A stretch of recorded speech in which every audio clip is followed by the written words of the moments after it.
Hi guys, this is the A to Z of COVID. This is episode 3, the letter C. We're going to begin with containment because everyone's contained, everyone's locked down. Most countries still enforce the lockdowns. There are places, of course, green zones and things like that. They don't have major lockdown measures, but they're still within the ambit of that. They all began in China. 3 countries have been very successful in maintaining a good lockdown and can come out of it pretty easily now because they don't have a large number of cases. South Korea, Taiwan, and New Zealand. Those are successful lockdowns according to journalists. Why have they been successful? Well, firstly, their public health care is of a very high quality.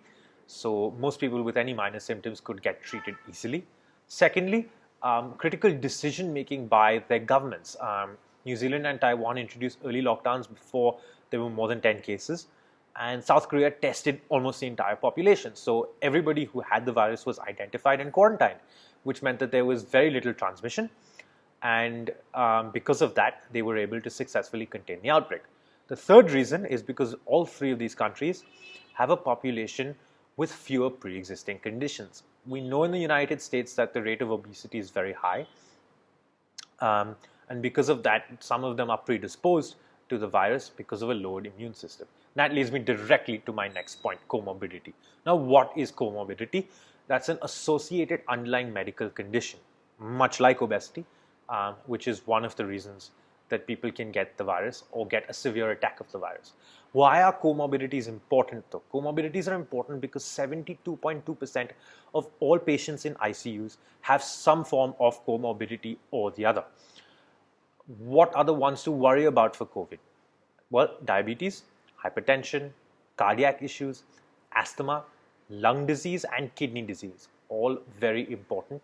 If you suffer from any of these, please, please, please do not venture outside.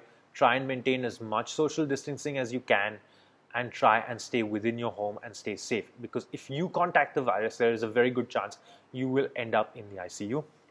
Here are the statistics. As I mentioned earlier, 72.2% of patients in the ICU have some form of comorbidity. 80% of all patients that end up on ventilators do not survive. That is the statistic. What happens in a comorbidity? Basically, your immune function is lowered, and that leads to you being more severely affected by the virus than a normal person. And you could go into what we call a cytokine storm. Why is a cytokine storm important? Well, basically, it happens in severe cases. It's what happens when your immune system goes into overdrive and starts attacking your own cells. Basically, your immune system can have a natural response or go into overdrive in a cytokine storm. And the cytokine storm is what's commonly happening in severely affected cases of COVID. How do we stop cytokine storms? Well, there was some promise with chloroquine that seems to have died down, but I'll just go into it briefly. Chloroquine is basically the drug that's used to fight malaria. It's important, and it was used for that because it's got immune modulating properties.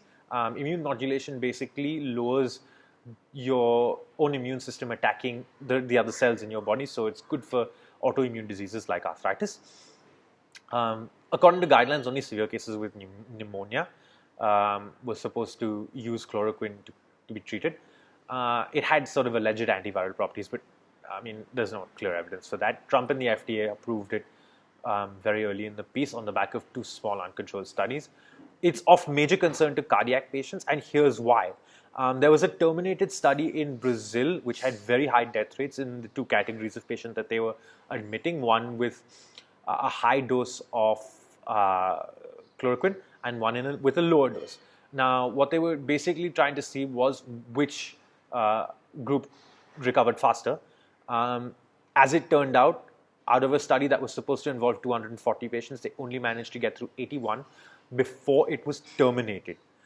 It was terminated because there was a very high death rate in both groups of patients, and that was basically due to the cardiac effects of chloroquine.